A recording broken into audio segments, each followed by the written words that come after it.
Hey, Lindsay, welcome to the show. Thanks so much, Jason. Excited to be here. Yeah, excited to have you on. Tell us who you are, what you do. I live in Basalt, Colorado, and I'm an SEO agency owner. I've been in the service of offering SEO services for about the last 15 years, and then I also am a co-founder of a small software company. Awesome. And how did you get into the agency space? I mean, you've been doing it for 15 years. Doesn't go back as I'm trying to remember. Yeah, 15 years ago wasn't where you could actually put the keyword in the background and You put it still the same could, yep. color. Still kind of worked. It was just at the end of that glory era, or hide the text on the page and all those kinds of practices that now in retrospect are pretty comical. But yeah, I started actually. I was in a totally different industry space. I worked as a ski patroller here in Aspen, Colorado, and a mountain guide.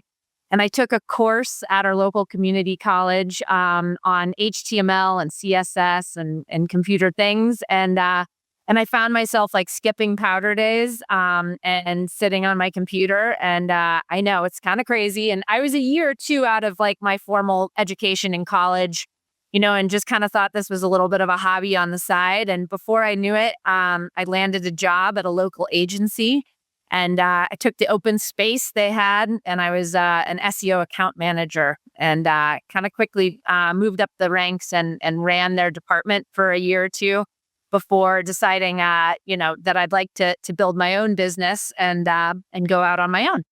That's cool. And so Yeah, what did you charge your first client with SEO?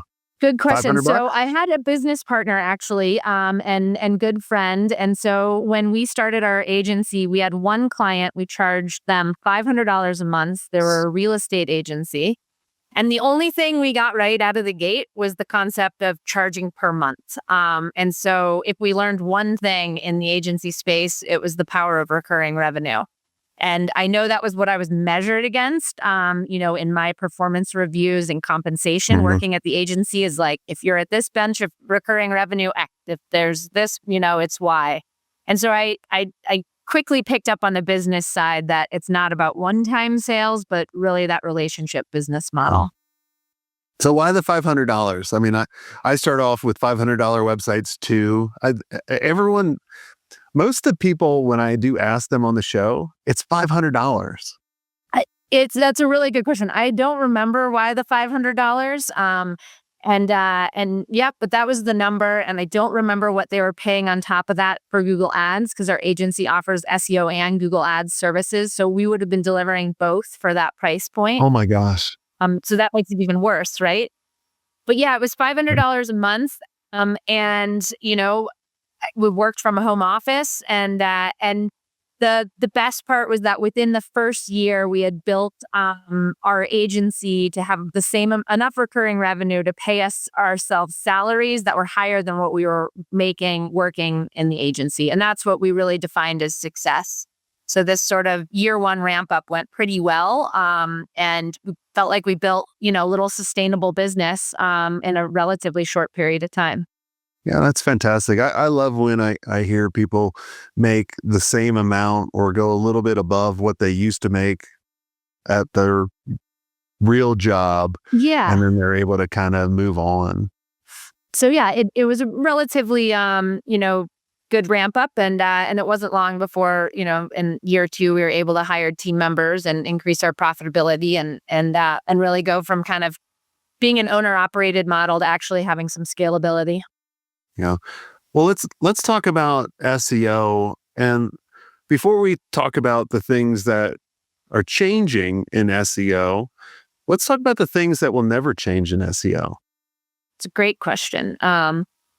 So I would actually kind of tell you, since we're talking about from 15 years ago to today, that SEO has only gotten, in many ways, easier as a service to deliver, because the things we were talking about of really great value years ago are still the same things that really matter. And Google's just gotten better at actually genuinely measuring them and rewarding them. So they've always said this is important, but when you think about what isn't going to change, user experience. So you've got to have a well-built, secure website that has a good feel, look and feel, design, aesthetic, et cetera, easy to use. So user experience is still the high bar. And so fortunately for most digital agencies, they're already providing a great user experience. So they can kind of check that box and help evolve it.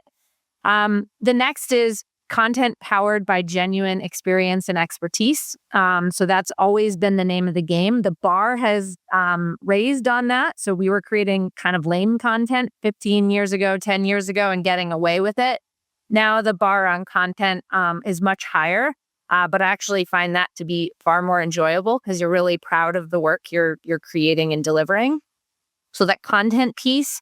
And then this concept that there has to be some external signal around a brand or a business that validates the content's expertise. So whether you look at that from a standpoint of backlinks, links from other websites that are sort of in your neighborhood and add value, or you look at it from something like Google Maps reviews for a local business, or if you look at from the perspective of sort of building an author authority around the thought leaders behind the website. There's a lot of ways to think about that kind of external component, but the sites that are doing well today just get those three things right, which are pretty straightforward. Great user experience, good content that's not powered by AI. It needs to add value to the conversation. And then you get out there in the world, and whether it's you get those reviews on Google Maps or you jump on a podcast, but kind of build an ecosystem around your brand. And so for me as an SEO provider, it's more fun to offer SEO services today because that's all kind of real world marketing. I can explain that. But also, I don't sit here and watch for algorithm changes. I don't sit here and panic that I'm going to come to work and, the rug's pulled out from under me. Because these are the things that are the long run holistic approach to SEO that make it so that you kind of have a future proof strategy. What are the things changing now, right? Like I'm seeing and hearing a lot of people talking about, people are going to ChatGPT rather than Google a lot of times, right? Or maybe they're going to Bing, which I always kind of laughed at. I'm like, why would you ever want to be ranked? I mean, I'll rank in Bing. Like I want to rank in Bing, but right, they're like, oh, if you get ranked in Bing, that's really AI, and then you'll be set up. So what can we look forward to and what can we do? That's a great question. So right now what we're experiencing, and we've seen this in the past, and that is kind of a rise of kind of what you could call an alternative search engine. So, a year ago we were all talking about AI. Now we're talking about AI actually having a little more access to like real-time information. You can go into something like a Chat GPT and say, what's happening this weekend in Denver? And actually get a response that's timely and structured sort of in a new way that you might, see some advantages and disadvantages of from something like searching for that same query on Google. So there's this rise of the concept of the alternative search engine. And, there can be a lot of statistics out there about, in different industry spaces, different ages and demographics, et cetera, how many people are sort of potentially testing these out as a viable alternative to Google. And a lot of people look at this as saying, well, then SEO is dead. Like that's the quick takeaway. But that's pretty much the question and comment people have made to sort of be splashy in this industry for the last 15 years that I've been in it. Like it's the same conversation every year. Should I invest in SEO? Should I offer SEO services? Is it even going to be around? And our answer is generally speaking, yes, it's going to evolve and we might see some trends and some different changes in user behavior. But the value of having visibility on Google is still going to be sort of part of a business's long-term marketing capital. So right now, as agency owners and providing the service, we're monitoring the rise of alternative search engines and kind of assessing where does that fall into our world? This concept of like generative engine optimization. Is that going to be in our wheelhouse?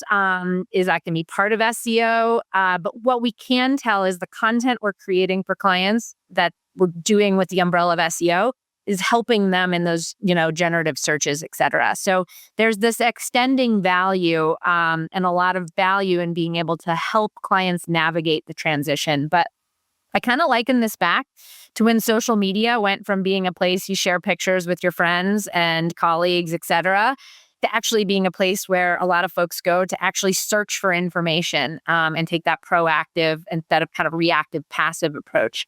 And did that mean the demise of Google and search engines and SEO? No, it just meant some shifts in user behavior and shifts in our marketing efforts. Yeah. I just got the new Apple phone and they said there's Apple Intelligence on it. And I'm like, this is the dumbest phone I've ever had. Cause I was like, is it going to, like, could I go to and be like, who is the best, blah, blah, blah? And is it going to give it to me rather than having to go to an application Yep. or go to a website to do that? I think that's coming, but I laugh because it's, when people say, oh, SEO's dead, and we should probably do that as a thumbnail, just as fucking clickbait to Yep, get people it'll to click work. on it. Be like, surprise, no, it's not. It's not. I think some people want it to be done, but when you look at it back to the frame we gave you in the beginning, you realize like, wait, actually, this is all like, it's kind of a rising tide that lifts all boats. Like most of those things are things you need to be doing because you care about email marketing, social media, digital marketing as a whole. And so, yes, you might sell it as a service under the umbrella of SEO, but the reality is it's, kind of a growth marketing, it's just marketing. Yeah, I mean, I love what Tony Robbins says is like, we're all drowning in information, but we're starving for wisdom, right? And like, if you go back to the kind of the three principles that you told us in the very beginning of like, hey, you create a great user experience, put great content out, and you show it's relevant. Why wouldn't the AI bots put that on the top? But I'm constantly like, one of the things I like doing is like, I'll go to ChatGPT and be like, all right, ChatGPT, who's the best agency mastermind? Let me tell you who the best mastermind is. And then I'll like put in or like You're, maybe, you're and training I'll it be up. extra nice to it. Maybe one user, yes. Yes, those are always good examples. And we're going to see that with clients, right? Like they did this with Google, years ago. Just be like clients just constantly searched and searched and searched for themselves. And there was this rise of like personalized search. You had to re-educate them about like, well, your experience is becoming different because you're doing it in a weird way that nobody else is interacting with the tool. Yeah, we'll see how things go in the I don't AI think it era. works, but it just makes me feel better. Yep. It's kind of like when, I go way back to when Overture or Yahoo Marketing, when you could actually see what people were bidding for pay per click. And then I would be like, oh, I'm gonna click on my competitor 800 times, be Yep. like, right. And then they fix that. So They picked up on that one. they're like, oh, Jason just he literally has no time.